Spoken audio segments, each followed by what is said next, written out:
Hoje, neste dia aparentemente comum, 6 de setembro de 2025, somos convidados a pensar numa pergunta que, sinceramente, parece coisa de ficção. E se os Estados Unidos da América decidissem lançar um ataque militar contra o Brasil? Isso não é só um exercício estratégico para academias militares. É, sabe, uma questão filosófica profunda sobre poder, soberania e a natureza frágil da paz internacional.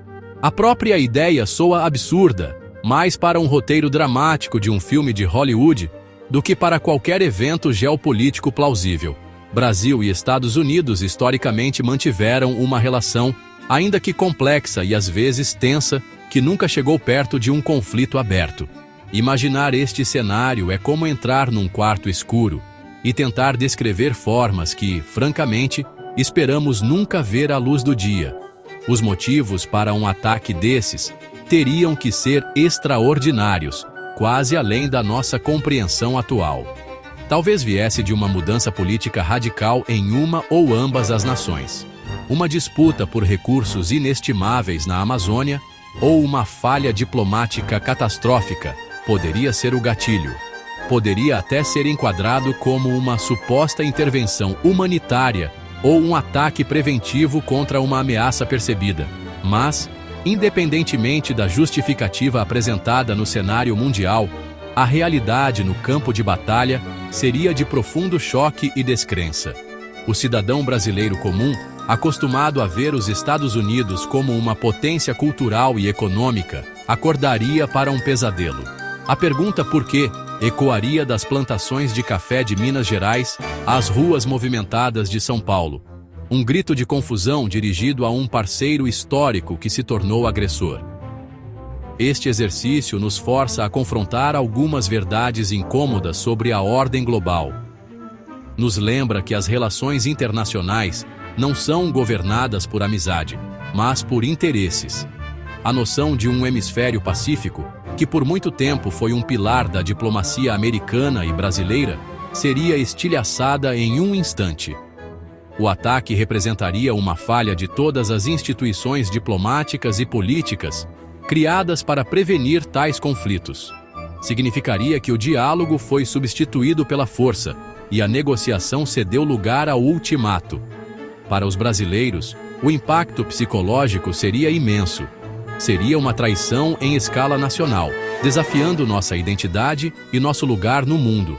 O mundo que pensávamos conhecer, com suas regras e alianças estabelecidas, basicamente deixaria de existir a partir do momento em que o primeiro míssil atingisse. Então, contemplar este cenário é, na verdade, um exercício intelectual crucial. Não se trata de prever o futuro, mas de entender o presente. Ao imaginar o impensável, podemos apreciar melhor o delicado equilíbrio que mantém a paz. Analisamos as estruturas de poder que definem nosso mundo e as potenciais consequências quando essas estruturas são violentamente abaladas. A questão aqui não é apenas sobre estratégia militar.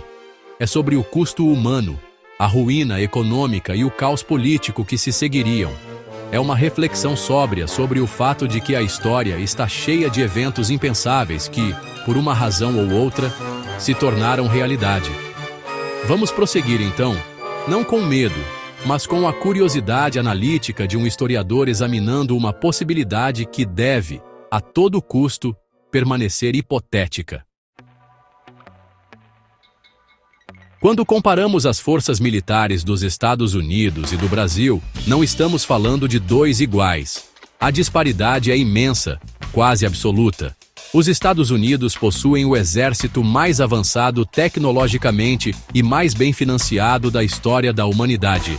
Seu orçamento, só para você ter uma ideia, supera o dos próximos 10 países juntos. Possui uma rede global de bases, uma frota de porta-aviões que basicamente funcionam como cidades flutuantes, e capacidades de guerra cibernética e via satélite de ponta. O soldado americano é equipado com a melhor tecnologia disponível, apoiado por uma cadeia logística que pode projetar poder para qualquer canto do globo em questão de horas. Este não é apenas um exército maior, é uma categoria diferente de poder militar. uma força projetada para a dominação global. Do outro lado, temos as Forças Armadas Brasileiras. São as maiores da América Latina, uma força respeitável e profissional, com uma história orgulhosa. Mas são projetadas principalmente para defesa territorial e estabilidade regional. A doutrina militar do Brasil se concentra em proteger suas vastas fronteiras terrestres e sua extensa costa, a chamada Amazônia Azul. Seu equipamento é uma mistura de tecnologia produzida localmente e sistemas importados mais antigos. Embora os soldados brasileiros sejam bem treinados, especialmente em guerra na selva, eles carecem das capacidades avançadas de guerra centrada em rede, das aeronaves furtivas e do enorme poder de projeção naval de seus equivalentes americanos. Um confronto direto e convencional seria um embate extremamente unilateral, uma batalha entre um gigante global e uma potência regional. Um ataque americano provavelmente não começaria com uma invasão, mas com uma campanha de poder aéreo e naval esmagador. O objetivo seria alcançar a supremacia aérea rapidamente. Bombardeiros furtivos e mísseis de cruzeiro lançados de submarinos e navios de guerra no Atlântico teriam como alvo a infraestrutura-chave do Brasil. Centros de comando militar, bases aéreas, portos navais, estações de radar e indústrias críticas seriam os primeiros a serem atingidos. O objetivo seria paralisar a capacidade do Estado brasileiro de comandar suas forças e organizar uma defesa coerente. Essa estratégia, conhecida como choque e pavor, visaria quebrar a vontade da liderança política e da população, antes mesmo que uma operação terrestre em larga escala se tornasse necessária. A lacuna tecnológica seria brutalmente evidente nessas horas iniciais. A única estratégia viável do Brasil em tal conflito seria evitar uma luta direta e abraçar a guerra assimétrica. Isso significaria recuar das linhas costeiras e levar o conflito para o vasto e difícil interior do país, especialmente a floresta amazônica. Aqui, a expertise do exército brasileiro em sobrevivência na selva e táticas de guerrilha poderia impor um custo pesado a qualquer força invasora. O conflito se transformaria em uma guerra de atrito longa e prolongada, uma guerra de 1000 cortes.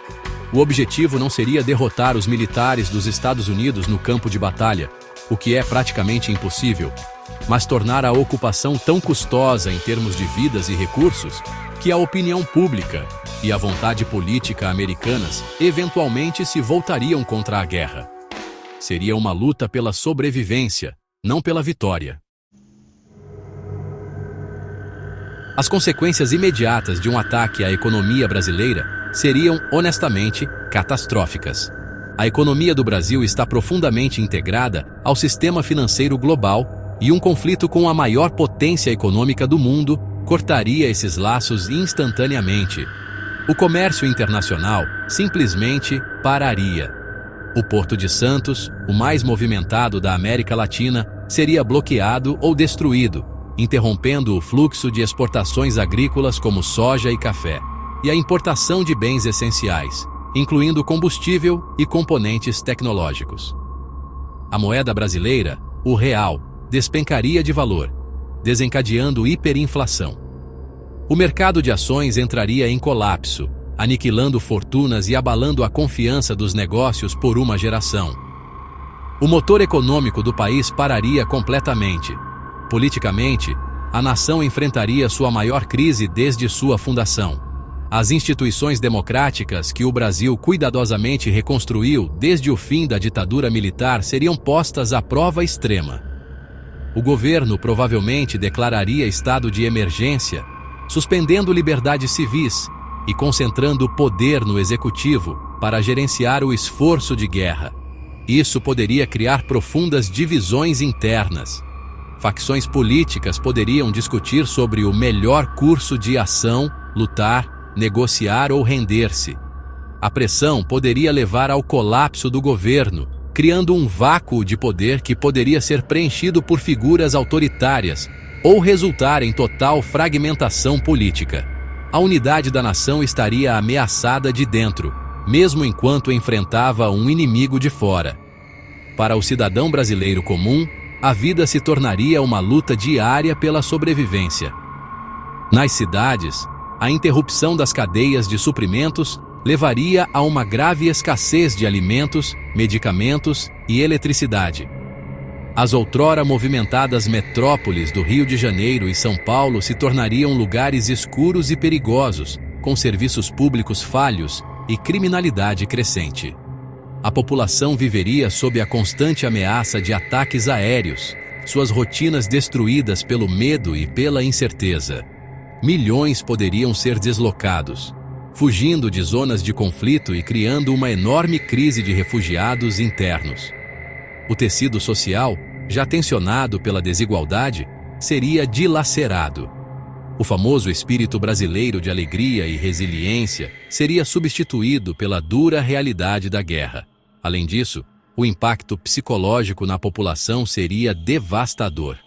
A sensação de segurança e normalidade desapareceria, substituída por um trauma coletivo que duraria por gerações. O ataque forçaria os brasileiros a se verem não como cidadãos de uma nação pacífica em ascensão, mas como vítimas da agressão de uma grande potência. Isso remodelaria a identidade nacional de maneiras profundas. Poderia fomentar um poderoso senso de nacionalismo e resistência, mas também poderia levar ao desespero e à divisão. O sonho do Brasil como o país do futuro morreria, substituído pela dura realidade de uma nação lutando por sua própria existência em um futuro que nunca pediu. A reação da comunidade internacional a um ataque dos EUA ao Brasil seria de profundo choque e condenação generalizada. Instituições globais como as Nações Unidas estariam no centro da tempestade diplomática. O Conselho de Segurança da ONU convocaria uma sessão de emergência, mas sua capacidade de agir seria paralisada. Os Estados Unidos, como membro permanente, vetariam qualquer resolução condenando suas ações ou pedindo uma retirada. Isso exporia as limitações inerentes das próprias instituições projetadas para manter a paz global, levando a uma crise de legitimidade para toda a ordem internacional pós-Segunda Guerra Mundial. O mundo assistiria ao fracasso do sistema, baseado em regras em seu teste mais fundamental. Nenhum país provavelmente interviria militarmente em nome do Brasil contra os Estados Unidos. Tal ação seria, honestamente, suicida. No entanto, o Brasil não estaria totalmente sozinho. Seus parceiros do bloco BRICS, particularmente China e Rússia, veriam o ataque como um ato flagrante de imperialismo americano e um desafio direto aos seus próprios esforços para criar um mundo multipolar. Eles ofereceriam forte apoio diplomático, condenando ruidosamente a invasão em todos os fóruns internacionais. Poderiam fornecer ao Brasil apoio clandestino, como inteligência, ajuda financeira e talvez até sistemas de armas por canais indiretos. Seu objetivo não seria vencer a guerra para o Brasil, mas atolar os Estados Unidos em um atoleiro custoso, enfraquecendo sua posição global. As nações latino-americanas se encontrariam em uma posição incrivelmente difícil. Por um lado, sentiriam um senso de solidariedade com o Brasil, uma nação irmã do Sul global, sob ataque de uma superpotência do Norte.